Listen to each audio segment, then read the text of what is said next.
Hi hello வணக்கம். This is MIG multi informative Guna. நான் உங்களுடன் பேசிகிட்டு இருக்கிறது குணசீலன். நம்ம இன்றைக்கி என்ன பார்க்க போகிறோம் டாபிக் அப்படின்னு சொன்னால் மெடிக்கல் அண்ட் பேராமெடிக்கல் முடிச்சவங்க அப்ராடுக்கு எப்படி வரலாம் அப்படின்றது தான் பார்க்க போகிறோம். நான் எங்கே ஒர்க் பண்ணிட்டுருக்கேன் அப்படின்னு பார்த்தீங்கன்னா, நான் குவைத்தில் ஒர்க் பண்ணிட்டுருக்கேன், அண்டர் MOHல ஒர்க் பண்ணிட்டுருக்கேன். நம்ம இப்போ அதே போல் நான் ஒர்க் பண்ணிட்டுருக்கேன் அண்டர் கம்பெனியில் MOHல இப்போ ஒரு இன்டர்வியூ கண்டக்ட் பண்ண போகிறாங்க. கொச்சினில் ஜூன் லாஸ்ட் வீக் தான் இன்டர்வியூ நடக்குது. அதுக்கு என்னென்ன ப்ராசஸ் எல்லாம் பண்ணணும் அப்படின்ற ஸ்டெப் பை ஸ்டெப்பை நான் உங்களுக்கு ஃபாலோ பண்ணுறேன். நீங்கள் வீடியோ ஸ்கிப் பண்ணாமல் பாருங்கள். ஃபஸ்ட்டு என்ன பண்ணணும் அப்படின்னு சொன்னால், நமக்கு அப்ராட் ஜாப் போகிறதுக்கு முன்னாடியே நம்மளோட சர்டிஃபிகேட்ஸ் எல்லாமே நம்ம ப்ரிப்பேர் பண்ணி வச்சுக்கணும். 10th 12th and degree mark sheet and transcript and ஏதாவது ஒரு அசோசியேஷன் ரெஜிஸ்ட்ரேஷன் பண்ணுறது. இப்போ ஃபார்மசி முடிச்சிருந்தீங்கன்னா ஃபார்மசியில் கவுன்சிலில் ரெஜிஸ்ட்ரேஷன் பண்ணியிருக்கணும். நர்சிங் முடிச்சிங்கன்னா நர்சிங் கவுன்சிலில் ரெஜிஸ்ட்ரேஷன் பண்ணியிருக்கோம். ரேடியாலஜி முடிச்சிங்கன்னா ரேடியாலஜி இந்த மாதிரி கவுன்சில் இருக்குது, நிறைய கவுன்சில் அங்கே ரெஜிஸ்ட்ரேஷன் பண்ணி வச்சிருக்கணும்.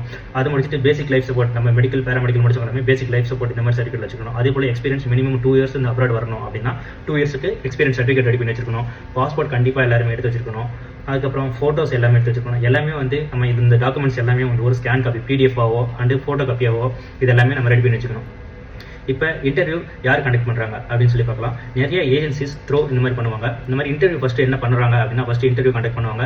இது அண்டர் MOH ப்ராஜெக்ட். சேலரி எவ்வளோ அப்படின்னு பார்த்தீங்கன்னா, நான் சேலரி டீட்டெயில்ஸ் எல்லாமே நான் வந்து கீழே உங்களுக்கு கொடுக்குறேன். எக்ஸ்ரே டெக்னீஷியன் BSc முடிச்சவங்களுக்கு எவ்வளோ அப்படின்னு பார்த்தீங்கன்னா 310 KD குவைத் தினார்ஸ் அப்படின்னு சொல்லுவாங்க. அதுக்கு நம்ம இந்தியன் அமௌண்ட்டுக்கு 1 lakhs கிட்ட வரும். அதே போல் டிப்ளமோ முடிச்சவங்களுக்கு எக்ஸ்ரே டெக்னீஷியனாக இருக்கட்டும், லேப் டெக்னீஷியனாக இருக்கட்டும், இவங்களுக்கு 270 KD அப்படின்னு சொல்லுவாங்க. அரௌண்ட் 85 to 85 தினார்ஸ் அந்த மாதிரி வரும். 85 இந்தியன் கரன்சி வரும். அப்புறம் இந்த மாதிரி வந்து நமக்கு கொச்சியில் இன்டர்வியூ நடக்கிறது இருக்குது. கொச்சியில் இன்டர்வியூ வச்ச உடனே அவங்க இன்டர்வியூ செலக்ட் ஆகிட்டீங்க அப்படின்னு சொன்னால் டேரெக்டாக இன்டர்வியூ வைப்பாங்க. கம்பெனிலேருந்து வந்து இன்டர்வியூ எடுப்பாங்க. இன்டர்வியூ செலக்ட் ஆன பிறகு அதுக்கப்புறம் என்ன ப்ராசஸ் பண்ணணும்னா, நமக்கு ஒரு 15 days என்ன பண்ணுவாங்க அப்படின்னா, நீங்கள் செலக்ட் ஆன பிறகு விசா வந்து உங்களுக்கு சென்ட் பண்ணுவாங்க. விசா வந்து உங்களுக்கு சென்ட் பண்ண உடனே அவங்களுக்கு ஒரு இனிஷியல் பேமெண்ட் பண்ணுற மாதிரி இருக்கும். சரிங்களா? நீங்கள் டேரக்ட் MOH அப்படின்னா நீங்கள் எதுவும் இல்லை, டேரக்ட் கவர்மெண்ட் உங்களுக்கு இன்டர்வியூ கனெக்ட் பண்ணி ஆன்லைன்லையோ இல்லை டேரெக்டாக வர சொல்லி இது மாதிரி பண்ணுவாங்க. இது அண்டர் ப்ராஜெக்ட், அண்டர் MOH ஒரு கான்ட்ராக்ட் பேசிஸில் ஒர்க் பண்ணுவாங்க. கான்ட்ராக்ட் கிடையாது, நம்ம கான்ட்ராக்ட் பேசிஸ்ன்னு சொல்லுவாங்க. சரிங்களா? இஷ்டப்பட்டால் நீங்கள் அவங்க வந்து ஒர்க் பண்ணலாம், இல்லை அப்படின்னா வேணாம் அப்படின்னாலும் நீங்கள் திரும்ப இங்கே இந்தியாவுக்கு வந்துடலாம். அதனால ஒன்றும் ஸ்டக் ஆகிறதுக்கு நீங்கள் பயப்பட தேவையில்லை. இப்போ விசா சென்ட் பண்ணிடுவாங்க. விசா சென்ட் பண்ணதுக்கு பிறகு உங்களுக்கு இனிஷியல் பேமெண்ட் பண்ணிருக்கீங்க. பண்ணி முடிச்ச உடனே என்ன பண்ண சொல்லுவாங்க அப்படின்னா, உங்களுக்கு மெடிக்கல் எடுக்க சொல்லுவாங்க. ப்ரீ மெடிக்கல் இந்த மாதிரி கேம்கா இது வந்து கல்ஃப் கண்ட்ரீஸ்க்கு அப்ரூவ் பண்ண சென்டர்ஸில் மட்டும் நமக்கு இந்த மாதிரி வந்து மெடிக்கல் லைசன்ஸ் எடுக்க சொல்லுவாங்க. மெடிக்கல் எடுத்து முடிச்ச உடனே மெடிக்கல் ஃபிட் அப்படின்னு வந்துருச்சு அப்படின்னா அதுக்கு பிறகு என்னன்னா PCC போலீஸ் கிளியரன்ஸ் சர்டிஃபிகேட்னு சொல்லுவாங்க. இதை நம்ம வந்து என்ன எல்லாமே ஆன்லைனில் தான் அப்ளை பண்ணணும். இது முடிச்ச உடனே என்ன பண்ணணும் அப்படின்னா, உங்களுக்கு 1 month அப்புறம் நீங்கள் அவங்க எல்லாமே இந்த கம்ப்ளீட் ப்ராசஸ் எல்லாமே முடிஞ்சோடனே நீங்கள் ஏஜென்ட்டுக்கு இந்த எல்லாமே டாக்குமெண்ட்ஸ் எல்லாமே அனுப்பிச்சு விட்ருங்க. அதுக்கப்புறம் நீங்கள் குவைத்துக்கு ரெடி ஆகிறதுக்கு அவங்களுக்கு ஃப்ளைட் டிக்கெட் எல்லாமே முன்னே கொடுத்துட்டு இருந்தாங்க. இப்போ ஃப்ளைட் டிக்கெட் எல்லாமே இந்த வார் சுச்சுவேஷனால் என்னாச்சு அப்படின்னா, ஃப்ளைட் டிக்கெட் நீங்களே தான் போட்டுட்டு இருக்க மாதிரி இருக்கும். அதனால் என்ன பண்ணுறீங்க அப்படின்னா, ஃப்ளைட் டிக்கெட் எல்லாமே இந்த மாதிரி வச்சுக்கோங்க. நீங்கள் எல்லாமே அமௌண்ட் ப்ரிப்பேர் பண்ணி வச்சுக்கோங்க. எவ்வளோ அப்படின்றது டிபெண்ட் அப்பான் த ஏஜென்சிஸ். சரிங்களா? இந்த மாதிரி தான் இந்த ப்ராஜெக்ட்டுக்கு MOHக்கு அண்டர் MOHக்கு எக்ஸாம் தேவையில்லை. இதே பிரைவேட்டில் வரீங்க அப்படின்னா கண்டிப்பாக குவைத்துக்கு வரதுக்கு ப்ரமோட்டருக்கு எக்ஸாம் தேவை. அதே போல் டேரக்ட் கவர்மெண்ட்டுக்கு வரீங்க அப்படின்னாலும் MOHக்கு எக்ஸாம் தேவையில்லை. இப்போ டேரெக்டாக எடுக்கிறது இல்லை, அதனால தான் அண்டர் கம்பெனியில் எடுத்துகிட்டு இருக்காங்க. சரியா? அதுக்கப்புறம் நீங்கள் ஃப்ளைட் ஏறிடுவீங்க. ஃப்ளைட் ஏறிட்டு இங்கே குவைத்துக்கு இங்கே வந்துடுவீங்க. குவைத்துக்கு வந்தோடனே உங்களை கம்பெனியிலேருந்து வந்து ஏர்போர்ட்டில் பிக்கப் பண்ணிக்காங்க. பிக்கப் பண்ணிட்டு முடிச்சுட்டு வந்தோடனே ஹாஸ்டல் கூட்டிகிட்டு வந்துடுவாங்க. ஹாஸ்டல் எல்லாமே free, accommodation free, food allowance செப்பரேட்டாக நம்மளோட காசுக்கு எல்லாமே கொடுத்துருவாங்க. அதுக்கப்புறம் சிம் கார்டுக்கு 5 dinar நம்ம ஊர் காசுக்கு ஒரு 1500 ரூபா வரும். மந்த்லி ரீசார்ஜ் அதை டிடெக்ட் பண்ணிடுவாங்க.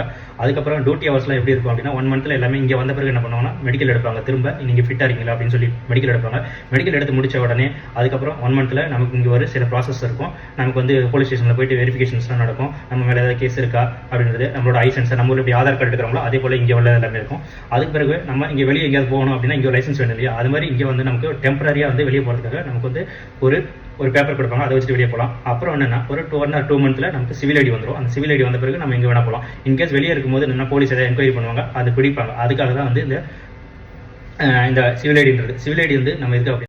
அதுக்கப்புறம் ஃபுட் அலவன்ஸ் இதெல்லாமே கொடுத்துருவாங்க. தென் என்ன பண்ணுவீங்க, டியூட்டி வந்து 1 month ஜாயின் பண்ணுவாங்க. எந்த ஹாஸ்பிட்டலும் இங்கே சொல்ல மாட்டாங்க. இங்கே வந்த பிறகு தான் எந்த இடத்துல வேக்கன்ட் இருக்கோ நீங்கள் ஒர்க் பண்ணுறது எல்லாமே government hospital, medical college hospital அந்த மாதிரி தான் இருக்கும். அங்கே தான் ஒர்க் பண்ண போகிறீங்க. டியூட்டி ஹவர்ஸ் எல்லாம் எப்படி இருக்கும் அப்படின்னா 6 to 7 hours டியூட்டி இருக்கும். ஃப்ரைடே அண்ட் சாட்டர்டே கண்டிப்பாக லீவ் இருக்கும். ஏதாவது ஒரு ஃப்ரைடே ஆர் சாட்டர்டே ஏதாவது ஒரு டைமில் டியூட்டி இருக்கலாம். அதுக்கப்புறம் லீவ் எப்படி அப்படின்னு பார்த்தீங்க அப்படின்னா, லீவ் வந்து 1 month லீவ் கொடுப்பாங்க. உங்களுக்கு வித் சம்பளத்தோடு தான் கொடுப்பாங்க. நீங்கள் போயிட்டு திரும்ப வந்துடலாம். அவ்வளோதான். உங்களோட ஒரிஜினல் சர்டிஃபிகேட்ஸ் எல்லாமே இங்கே வாங்கி வச்சுக்கோங்க. பாஸ்போர்ட் எல்லாமே வாங்கி வச்சுக்கோங்க. சரிங்களா? ஏதாவது ஒரு சர்டிஃபிகேட் மட்டும் ஒரிஜினல் இங்கே சப்மிட் பண்ணுற மாதிரி இருக்கும். இதுதான் இங்கே ப்ராசஸ். இங்கே வரும்போது என்னன்னா, ஃபோட்டோஸ் கண்டிப்பாக வந்து ப்ளூ கலர் 4x4 சைஸில் இங்கே பேக்ரவுண்டில் வச்சு இங்கே ஃபோட்டோ மட்டும் எடுத்து வந்துருங்க. ஒரு 20 ஃபோட்டோ எடுத்து வந்துருங்க. அவ்வளோதான். சர்டிஃபிகேட் எல்லாமே. அதுக்கப்புறம் அட்டஸ்டேஷன் இருக்கணும். நம்ம என்ன பண்ணணும் அப்படின்னா, நம்ம ஏஜென்ட் கிட்ட கொடுத்தோம் அப்படின்னா சர்டிஃபிகேட் அட்டஸ்டேஷன் இங்கேருந்து டெல்லி போயிட்டு நம்ம குவைத் எம்பசிக்கு போயிட்டு அதே போல் எல்லாமே சர்டிஃபிகேட் எல்லாமே 10th 12th degree experience certificate இதெல்லாமே சர்டிஃபிகேட் அட்டஸ்டேஷன் பண்ணி வச்சுக்கணும். இதுக்கு எல்லாமே எக்ஸ்ட்ரா காஸ்ட் ஆகும். இதை தவிர உங்களுக்கு வேறு ஏதாவது டவுட் இருக்குது அப்படின்னு சொன்னீங்க அப்படின்னா கமெண்ட் பண்ணுங்கள், இல்லை பர்சனலாக டிஎம் பண்ணுங்கள். நம்ம சேனலில் சப்ஸ்கிரைப் பண்ணிக்கோங்க. MIG அப்படின்ற மல்டி இன்ஃபர்மேட்டிவ் சேனல் சப்ஸ்கிரைப் பண்ணிக்கோங்க. மற்றவங்களுக்கு இந்த இன்ஃபர்மேஷன் யூஸ்ஃபுல்லாக இருக்குன்னு நம்புறேன். மற்றவங்களுக்கு ஷேர் பண்ணி விட்டுட்டு நீங்களும் மற்றவங்களுக்கு யூஸ்ஃபுல்லாக இருக்குன்னு நினைக்கிறேன். Okay, bye. இன்னொரு வீடியோவை சந்திக்கலாம். Good by.